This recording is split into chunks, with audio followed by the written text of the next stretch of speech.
Hey amigos y amigas, for the next couple of episodes we will be talking about hospitality industry, we will be talking about travel industry and tourism industry. So today's topic is for people who work in these industries. I hope you enjoy it and I hope you enjoy the ride. Let's hit it!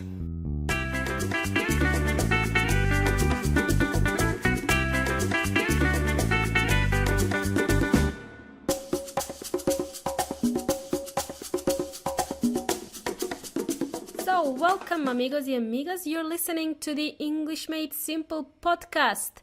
This is episode number 172, number 172, número 172. My name is Milena, your super duper host of the English Made Simple podcast. Thanks for tuning in and thanks for pushing the play button and listening to me blab. You will hear me blab every Monday, every week, okay? For those of you who don't know, the word blab it's slang. It means, I'm just going to be talking about random things, about everything, okay? All right, so today's topic is quite interesting. I haven't done anything like this before. We are going to talk about travel and tourism. But let me touch on tourism first. We're going to cover that first. I bet that the majority of you have been tourists at some stage in your lives. You have visited other countries, you have traveled overseas, and if you haven't traveled overseas at all, then you were a local tourist once, I'm sure, in your life. You must have visited different cities in your country of residence. I'm sure you have gone out of your suburb, you have gone out of your city and visited other cities. Great, so what is a tourist? Let me see, Weon Inteligente is here. He's going to tell us. According to Weon Inteligente or the online dictionary, a person who likes to explore new surroundings, a person who travels for pleasure, is called a tourist. Traveling for pleasure, yes. So this one is basic, okay? This is quite basic. Everyone knows what a tourist is. But do you know what other words we can call a tourist? Do you know what else you can call a tourist? I will share some synonyms with you. This will help you expand your vocabulary. So let's see, some people call tourists holiday makers. It's a long word, holiday makers. That's all one word, okay? Holiday makers, it's one word. There's also traveler, okay? Traveler, I like this word. It's like a time traveler. A traveler, okay. A traveler, I think in the United States, they spell this word different to the UK. Traveler is with one L in the United States, and in UK it's with double L, okay? Traveler. Cool. Other words we can call a tourist sightseer. Somebody who likes to visit different sites, different landscapes, different places. A sightseer. Also one word. There is another one. Backpacker. A backpacker. We know this one. Okay, these are special kind of tourists. Backpackers travel on a budget. On a budget. This is a phrase in English, on a budget. It means that you are trying not to spend too much money when you're traveling. I'm traveling on a budget. So backpackers, they don't spend money on luxury accommodation. They don't spend money on luxury at all, but they will happily spend money on booze. Booze, it's slang, it means drinks. They will happily spend money on drinks, on alcohol. Booze, that's a good word to know. It's slang, you can use it with your friends. Booze is spelled as B-O-O-Z-E. All right, so there you have it. Some new words for you. Wow, we've just started and you're already learning some new words. How cool is that? Cool bananas. So I have decided to do this episode for someone who is in hotel business or hospitality industry. I have one listener who owns a bed and breakfast place. His name is Antonio or Tony Matt. He recently emailed me to tell me that he's learning English because he wants to be able to develop a good relationship with his customers in English. Cool. Hi, Tony. Hello. Thanks for listening. Yes, Tony, this is a very good reason for learning English, okay? To build a relationship with your customers. Awesome. Let's go back to that word accommodation. So when I say the word accommodation, what comes to your mind when I say accommodation? What's your favorite type of accommodation? Do you have a preference? Do you have a preference when it comes to accommodation when you're traveling? While you're thinking about your preferred type of accommodation, let me list you some types of accommodations. Okay, so typical accommodation would be a hotel. Then we have a motel. Then we have a backpacker's place, a lodge, an inn, Airbnb. You have heard of Airbnb, I'm sure. Then we have bed and breakfast. So Airbnb is short for air, bed and breakfast, but it's just known as Airbnb. So then we have bed and breakfast, camping, and resorts. So maybe some people enjoy staying at resorts. I'm not really a big fan of that. But anyway, and the list goes on, okay? I've just named a few types of accommodations. So you can think about those next time you try to book an accommodation for yourself. Okay, have you heard of something like house swapping? Maybe you like to do house swapping. House swapping is when you exchange your house with someone else's house for a certain period of time when you're traveling, okay? Like, for example, I can give you my apartment for 2 months in exchange for your house or apartment for 2 months, okay? I haven't done this before. I just know that some people do this. I kind of like this idea because you don't have that pressure that you have to check out at a certain time, and it's kind of a good idea to stay at one place for a longer time. 2 months is quite sufficient. I would love to stay on a beach somewhere for 2 months. Right, so when I was younger, I wouldn't mind going to the backpackers, okay? I did stay once at a backpacker's place, but now that I'm more, should we say more mature? I'm more mature now. I don't know if I'm wiser, but I am more mature for sure.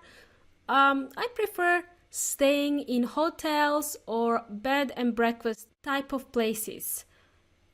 There is Airbnb too, that's quite, it's a global thing. It's very popular.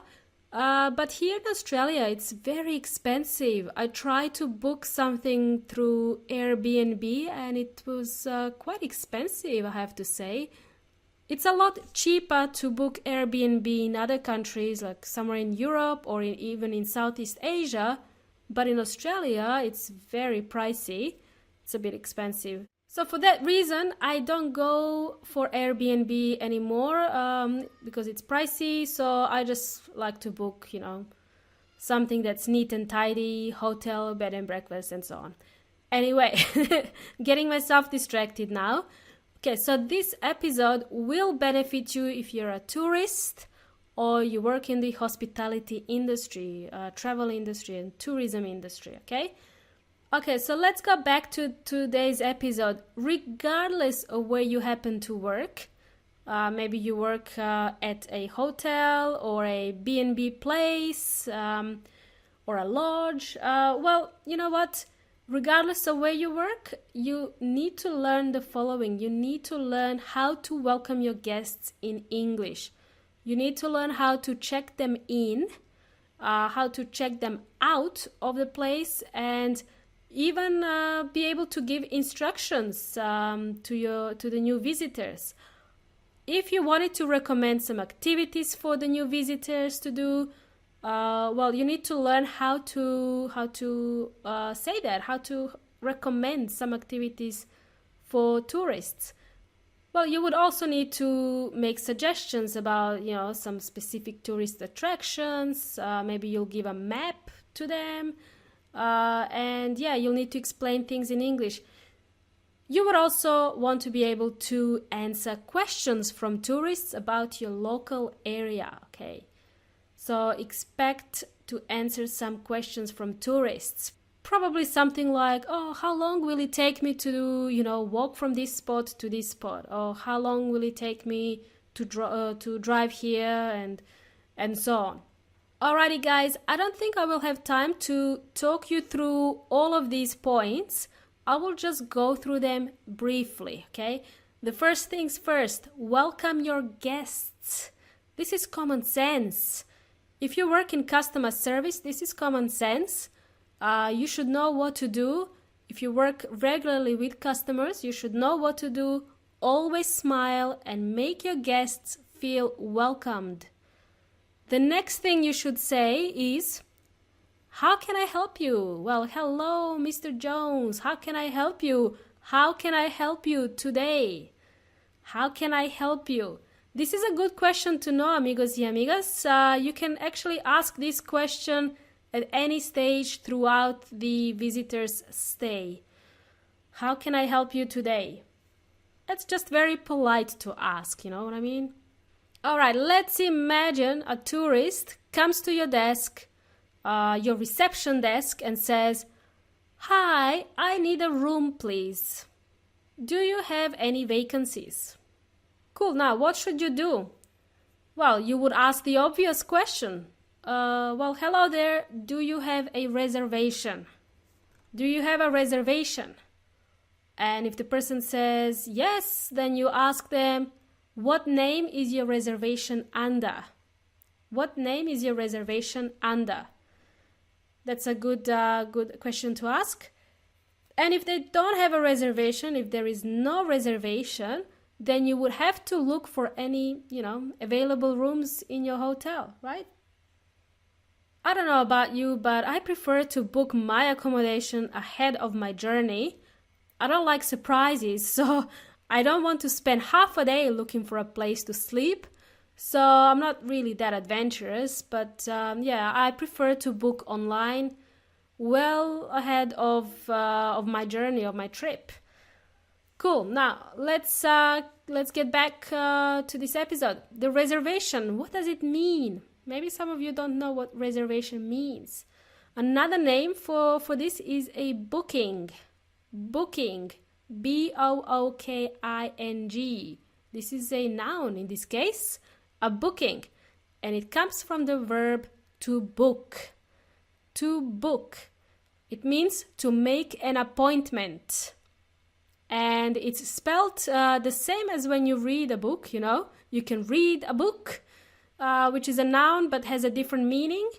But if you use it as a verb, to book means to make an appointment. To book. What I like to do when I travel is organize my accommodation online. I like to book an accommodation online on the internet. I always use the internet to make bookings for accommodation when traveling. I prefer to do that than just show up and say, hey, have you got any available rooms? Got any vacancy? No, I'm not that adventurous, as I said earlier. All right, the next thing you would do is take the payment. As a hotel receptionist, you have the reservation, you take the payment from the customer. How will the person pay for the accommodation? In most cities, you also need to show your ID. This is short for identification. ID. We just simply say ID. It means identification. So you should always carry some ID with you anywhere you go. You should always carry your ID. So sometimes the hotel receptionist will ask, "Can I have your credit card and ID, please? Can I have your credit card and ID, please?" You normally pay after your stay, but sometimes the hotel owners take an impression of your credit card in case you do the runner. Okay, it's slang. Do the runner means to go, to run away and not pay, okay? Do the runner. Okay, so they take a copy of your credit card. It's kind of their security, just in case you run away without paying, which is not nice, okay? It's not nice at all. Okie dokie, towards the end of the initial communication with the concierge. Concierge. The person who is behind the reception desk is called a concierge, also known as a hotel receptionist. Let's just call them the receptionist in this case. So the receptionist will ask you, "Is there anything else I can help you with? Is there anything else I can help you with?" Do you see how in English we say else, which means more? In Spanish you would say más, more. In English we say, "Is there anything else I can help you with? Is there anything more we can do for you?" Okay? "Here's the key to your room. Mr. Jones, here is your key to your room. It's on the 7th floor, room number 723. It's on the 7th floor. Please know that the breakfast is served from 6 a.m. to 9 a.m. every morning in the dining area. Enjoy your stay, Mr. Jones." Great, thank you very much. I don't know why the breakfast is served from 6 a.m. to 9 a.m. I've seen other places do the same. Some places I have visited in the past. 6 a.m. to 9 a.m. I'm usually awake at 9 a.m. I usually miss the breakfast. I have to put the alarm for breakfast just to have breakfast. Anyway, now guys, did you notice how when we talk about floors, we say first floor, second floor, third floor, fourth floor, and then fifth floor, and so on. We do not say floor number 1, floor number 2, floor number 3. We use these sequential numbers or ordinal numbers. Ordinal numbers suggest an order in a list. First, second, third, fourth, fifth. We use that for referring to different levels or different floors.